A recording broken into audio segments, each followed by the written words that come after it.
You turn on the nightly news and the talking heads are shouting from the rooftops. Housing sales are grinding to a halt. Sellers are having to reduce their price over and over again to entice a buyer to get their checkbook out. Now that may be true in parts of the U.S. like say Boise and Austin, but question, is it true here in the greater Indianapolis area? To find out, follow me now. Hi, I'm Bob with Top Choice Real Estate and the Living in Indiana team bringing you the word on the street, talking Indiana real estate. Most recent market numbers available for the month ended just July 31st saw closed sales down 6% from the previous month and 3% from a year ago. As sales have slowed, it now takes 17 days on average to sell a home versus 12 days a year ago. That has caused inventory to grow by a whopping 22% over a year ago. Hey, there are now 5,656 homes for sale in the greater Indianapolis area, and those are all available now for buyers to choose from. But how about those prices and price cuts that the talking heads are talking about? We're talking about living in Indiana, and I apologize for breaking in, but maybe you can do me a favor. If you like this video or found this content helpful to your cause, then hit the subscribe button, like right now. There's no cost or obligation, there's only benefit. I work harder to make good things happen. Okay, back to the show. Prices have remained sticky, with July's median price holding steady at $325,000, which, by the way, is the all-time market high. Now, if you're a seller, what more could you ask for? And yes, while there are price reductions, in fact, 48% of homes that come on the market end up with a price reduction. The typical discount from the final list price now, that be after the price reduction so that maybe the price got brought down to the real world level, the discount is about 1.5%. Or say $5,000 on the median priced home of $325,000. So you ask, is it a buyer's market or is it a seller's market? Are sellers cutting prices left and right? Or are homes getting multiple offers? So here are answers to those questions. Number one, buyers are being more selective. There's just no two ways about it. They're ignoring those sellers who put a really big price tag on their house, hoping to land a sucker right out of the gate. That ain't working. Number two, so sellers will do well to price realistically. In fact, my take is if you underprice the home, the market will respond and you will get multiple offers, and ultimately that will drive the price up and you will sell for a better price. By the way, if you'd like to know what your home might sell for, text me at 317-625-0655 and I'll share market insights so you can price your home for the highest return. Number three, and for buyers, with a little bit of work, you can nab a great house and upon great terms. Call me, let's talk strategy. This isn't my first rodeo. I've got a toolbox full of high-powered tools that I'll put to work the home that you want. Regardless of what we run into, I've got the experience to get that house for you and on good terms. So if you're considering moving here, you're gonna wanna pick up our relocation guide. It's free and there's no obligation. My staff and I have prepared the ultimate relocation guide, and you can get your copy below. Hey, if you have a home to sell, this next section is guaranteed to make you money. So if you're thinking about selling, have you ever wondered if you're going to have to paint or recarpet? Or maybe your brother-in-law told you that you just have to fix up your bathroom.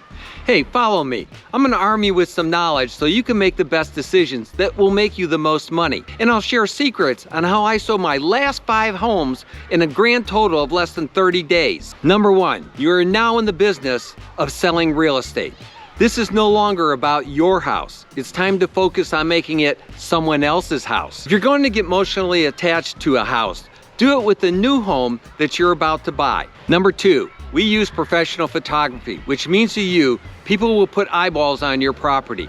That plus our marketing will equal lots of interest. But so I hate to tell you that even with all that interest, people are gonna do their best to talk themselves out of walking through your home. It drives me nuts, but our job, your job, is to get them from the street to inside the house. Hey, they're gonna drive by and they're gonna do their best to talk each other out of walking through the house. So, curb appeal matters a lot, more than it should. Hey, if you think about it, you live 90% of your time inside your house, about 9% in the backyard on the deck or playing with the kids, and about 1% in the front yard. And that's usually when you're shoveling snow or mowing the grass, not doing something that's a whole lot of fun. But hey, you only get one chance to make a first impression. So you're gonna wanna be sure to trim the overhanging tree, put the trash cans out of sight, put the bikes and basketballs away.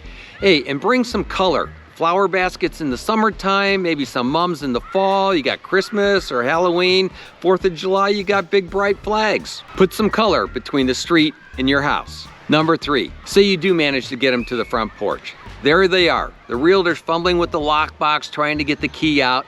And what are the buyers doing? They're looking around. They're seeing the cobwebs and the dirt and the grime and the front door that hasn't been cleaned in God knows how long. So, hey, make sure that they're staring at something clean and sharp. First impressions matter. Hey, you may never use the front door. If you're like most people, you come in through the garage. But you're gonna bring everybody in for a showing through the front door. So, hey, paint the front door. Knock down the spider webs, power wash the front porch.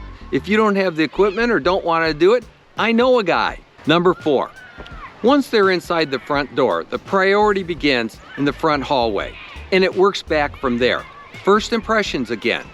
Hey, I've had people take one step inside a house and go, hey Bob, this one's just not for us.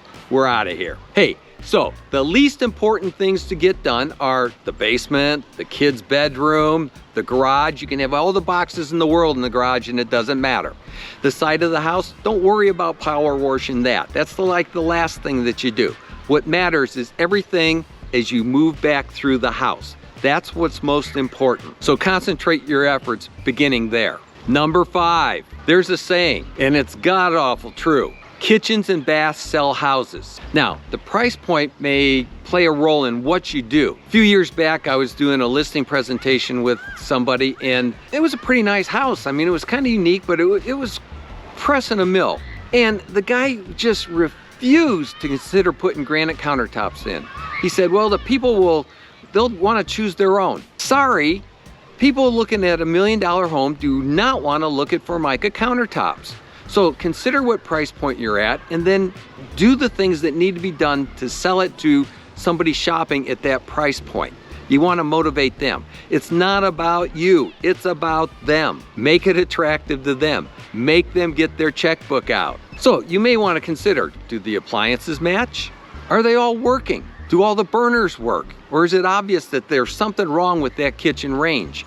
Hey, it may not have bothered you. You may have lived with it for 10 years, but a buyer coming in, those are like trigger points for them, as to say, well, maybe the house hasn't been taken care of, or it just doesn't give you that first impression. You may need to tile a bathroom or update some plumbing or electrical fixtures. Hey, it all depends. And when it comes time to show your house or have people walk through your house, you're gonna wanna remember this because yes, it's a pain in the donkey, but kitchens and baths sell houses. So take the time when people are walking through that those things look sharp. Number 6, you're gonna wanna walk through your house and you're gonna wanna thin it out. You wanna look at your countertops and the tops of chests of drawers and bookcases and all those things, and you wanna remove half of the items there. You wanna box them up, you wanna move them out, you wanna give it to Goodwill, you wanna haul it away. Then you wanna do half again. That's about what most of us have on our tops of our counters and our chests of drawers is way too much stuff for the person coming in looking to buy. Now, this doesn't cost you a whole lot, but it does take a little bit of time and effort. Now, I don't agree with realtors that say you need to depersonalize your house totally. I think you need to convey to people that the people living here like to live here. Buyers like that feeling. They can tell when they walk through a house and it's a divorce situation and the guy's sleeping on a bed on the floor. That doesn't help create a good feeling. So, hey, you do what you can to make it feel warm. Even if you take out a lot of the personal stuff, leave enough so that they get a feeling that somebody enjoys living there.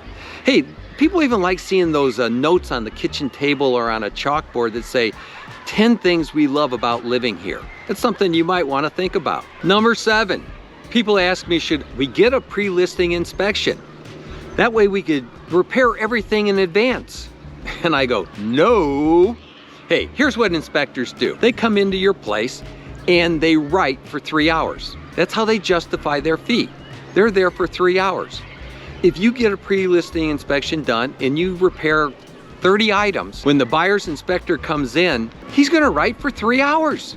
And you're gonna have another list that's equally as long as the first one. Every house has a list, and they're long. They go 50 and 100 items. And you know what? When you move out of your next house, you'll probably have that list too. Besides, you don't know how the buyer's gonna respond. Buyers have different comfort levels about different things. One guy may be an electrician. Another one, the wife's brother, may be a plumber. They may not give a hoot about those problems, okay? So unless it's something just real glaring that's gonna get in the way of the sale, up front, if somebody writing an offer, hey, let it go. We'll deal with it at the time of the inspection, okay? Number 8. Now, there are some problems that just must be taken care of. If you've got asbestos, or mold, or stained ceilings, or pet odors and stains, those are deal killers. I mean, people don't want to hear about asbestos, okay? It scares the living daylights out of them. If you know you got a situation there, take care of it before you put the house on the market. If you have black mold hanging off of something or other, get it taken care of before the people start walking through your house. Stained ceilings, people go, oh, I don't want to have to paint that ceiling. Hey, let me tell you, people walk through a house and it's one of the things that lots of people know, and the guy will look at that stained ceiling and he'll point it out to the wife, and then they'll walk through the house and he'll come back and he'll point out that stain in the ceiling. Now, you may have put a new roof on your house in the last year and it's not a problem, or fixed the toilet 5 years ago but never painted the ceiling. But it's a problem to that buyer, and you lose the buyer because you didn't get out a can of Kills, paint it, and then paint the ceiling. And if you don't want to paint the whole ceiling, hey, I know a guy. Not to solve these problems will cost you more than the repair work.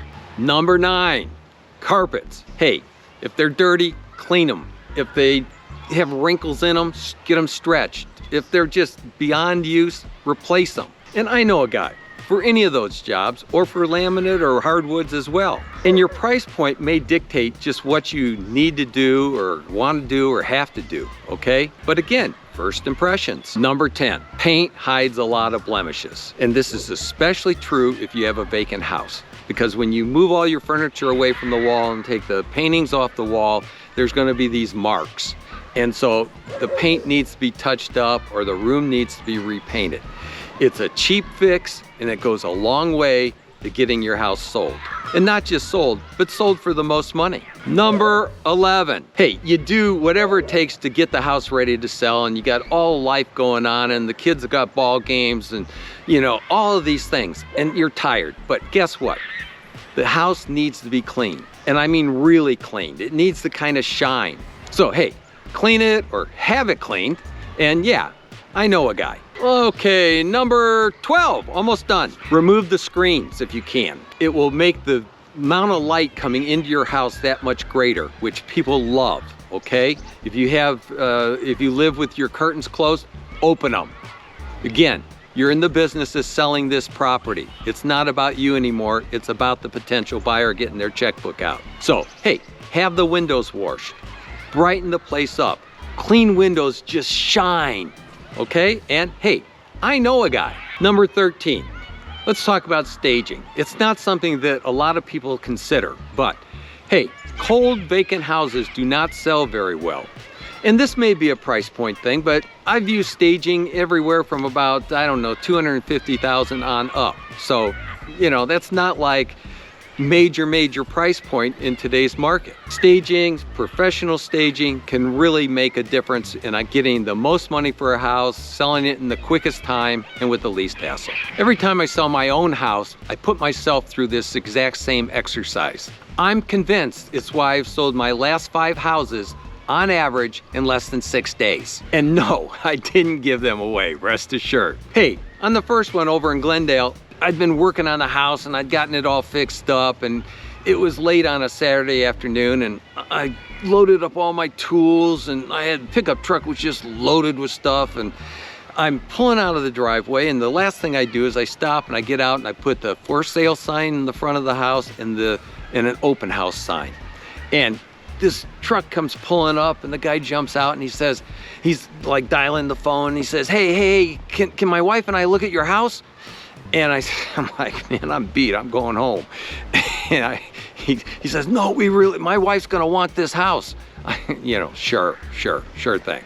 And we keep talking a little bit. I said, okay, I'll tell you what. He couldn't get hold of his wife. And I said, I'll tell you what. I've got an open house tomorrow morning at 9 o'clock, and I will be here at 8 o'clock. And if you want to get a look before everybody else does, be here at 8 o'clock. So the next morning, I'm there at about 10 to 8, and the guy's already there. He's got his wife, and he's got his realtor. And so I take them through the house, and they say, give me a minute. And so they're out back sitting at the table on the deck, and I'm getting ready for the open house. And so about 10, 15 minutes later, the realtor walks in and says, hey, can we have a minute? And so I go out, and hey, you know what? 15 minutes later, we had a signed agreement for a full list price plus the realtor's commission. That's what you call a quick sale.